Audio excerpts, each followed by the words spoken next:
여러분 안녕하십니까, 반장입니다. 1974년생으로 49살의 라오롱주는 18살에 전문대를 졸업하고 강서성 구광현에 있는 한 초등학교에 교사로 부임하게 됩니다. 교사 생활을 1년 하던 1996년 자신보다 10살이 많은 파즈잉을 만나게 되는데, 당시 파즈잉은 딸까지 두고 있는 유부남이었으나 젊고 예쁜 미모를 갖고 있던 라오롱주에게 완전히 빠지게 됩니다. 이 둘은 몰래 2년간의 만남을 이어오다 파즈잉이 부인을 버리고 라오롱주에게 오자 라오롱주는 학교에 무급휴직서를 내고 결국 둘은 1996년 강서성의 남창이라는 곳으로 오게 되는데, 이곳에서 라오롱주는 전지아라는 예명으로 신분을 속이고 술집에서 일하며 살기 시작합니다. 이때부터 이들의 악행은 시작되는데요. 먼저 1996년 7월 28일 라오롱주는 웅모 씨를 자신의 외모를 이용해 유혹하여 자기가 거주하는 집으로 데려오게 됩니다. 하지만 라오롱주의 집안에는 파즈잉이 이미 범행을 저지르기 위해 몰래 기다리고 있었으며, 그렇게 웅모 씨는 이들에게 붙잡혀 갖고 있던 현금과 귀중품을 모두 뺏기고 맙니다. 여기에 그치지 않고 이들은 웅모 씨의 주머니에서 집 열쇠를 발견하자 파즈잉이 그 자리에서 바로 웅모 씨의 목숨을 앗아가고 둘은 밖으로 나와 웅모 씨의 집으로 향하게 됩니다. 결국 이들은 해서는 안 될 짓을 하고 마는데요.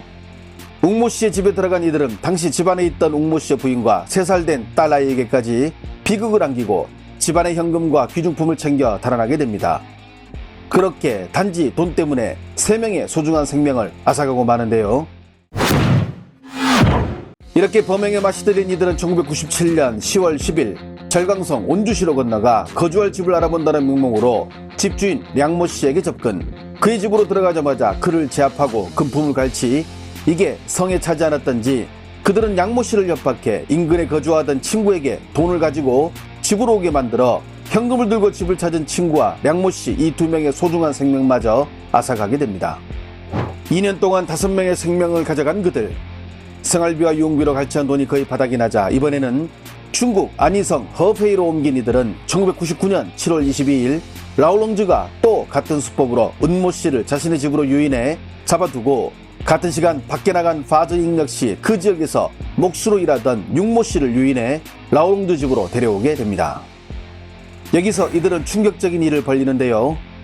먼저 데려온 은모 씨의 집에 돈이 많은 것을 알게 된 이들은 그 은모 씨가 보는 앞에서 목수로 일하던 융모 씨의 목숨을 앗아가며 은모 씨에게 지금 당장 부인에게 전화해 돈을 준비해 약속된 장소로 나오게 하라고 협박을 가하게 됩니다.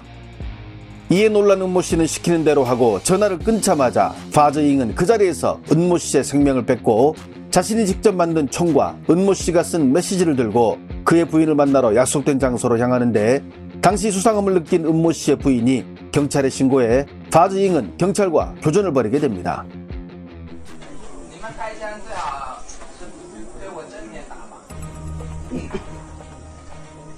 这段画面拍摄于1999年7月23日，安徽省合肥市的一处居民楼。法子英当时独自到勒索对象殷某家中取勒索款，殷某妻子悄悄报警。把枪取出来，有东西可以讲，对不对？其实你的身份跟我的身份，这很珍贵的。珍贵什么呢？好，听的话接大一点。法子英和将他包围的合肥警方展开枪战。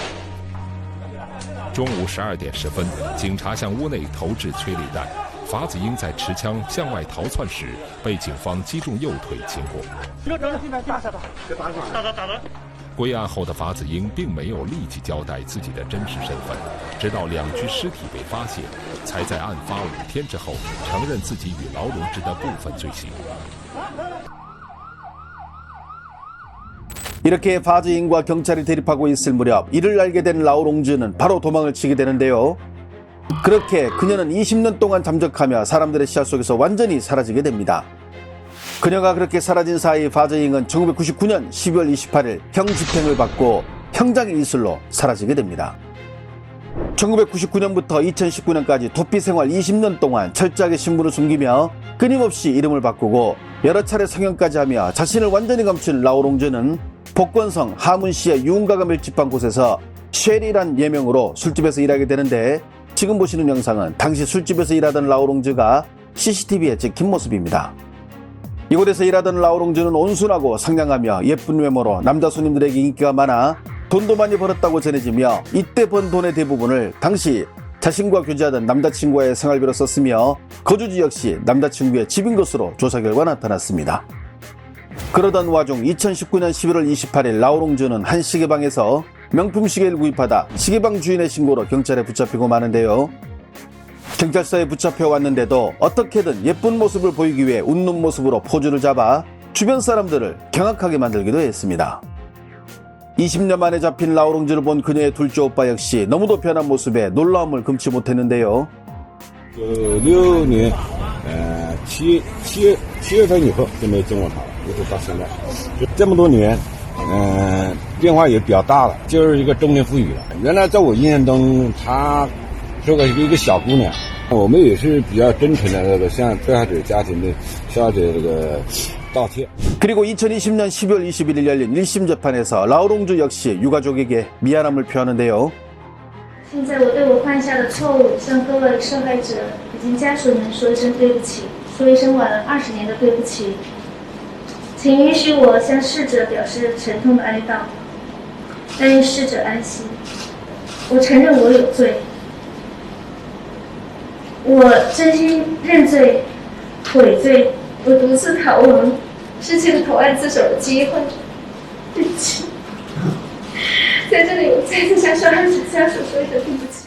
하지만 라오롱주의 사과는 진심이었을까요?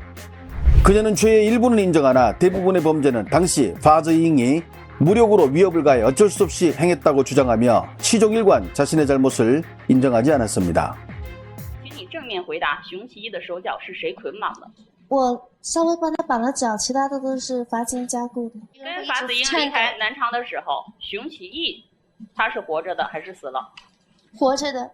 你是怎么知道熊其义是活着的？我看着的，我走的时候他是活着的呀，我看到了呀。这些我不想去参与这些，所以很多东西我不是很清楚，因为我年纪小，我并不想去，这从别人的口袋里拿钱是不道德的。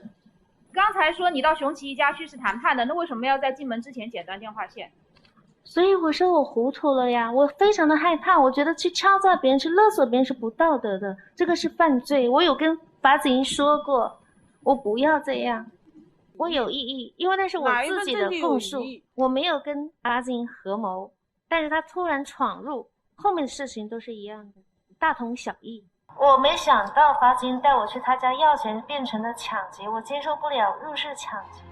하지만 강서성 남창시 인민법원은 피고인 라오롱주에게 사람을 잡아두고 해치고 금품을 갈취한 죄를 물어 사형을 선고하자 라오롱주는 재판 결과를 받아들일 수 없다며 상소하겠다는 뜻을 밝히게 됩니다. 我不服，我相信法律不会冤枉一个好人，也不会放过一个坏人。我要胜诉。 그러나 2022년 11월 30일 이어진 2심 재판에서도 1심 판결을 그대로 유지. 결국 2023년 12월 18일 남창시 중급인민법원은 피고인 라오롱주에게 사형 집행명령을 내리게 됩니다. 被告人劳荣枝犯故意杀人罪，判处死刑，剥夺自治权利终身；犯抢劫罪，判处死刑，剥夺自治权利终身。 1999년 7월 당시 목수로 일하다 이들에게 생명을 뺏긴 육모 씨. 그의 딸은 라오롱주가 형장의 일설로 사라졌다는 소식을 듣고 다음과 같은 감회를 밝혔는데요.